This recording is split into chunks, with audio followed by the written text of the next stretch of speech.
whatarafatu nei tuna le aso. Mora wana si inga mawhawhtai le tua. E watato ia maile ni yaso. Ia, o le nā ngase leo ina ua whamariri ina fo ia au.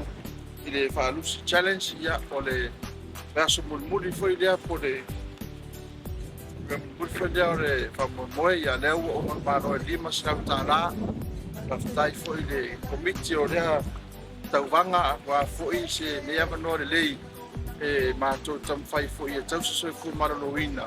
Awa fo i tausingo a ina me se fo e kalesia me se fo i ngaluenga. Ia e mukona whawhtai atu fo i le iso a inga me se fo i wō papenao na lato sosoane me fo i o nei tangata pa marasi au fo i tūranga le savalinga ia le awa i o mamanuia whawhtai le anga nei whawhtai le pa marasi au whawhtai fo i le sunga ia Henry e me se fo i nei pokaramata mo fie le fo i ua maua mātou le tino malosi ia le inga fo i le tua ia lea ua fasu 5 paunga LUSI ia le inga fo i le tua whawhtai mna mnoa.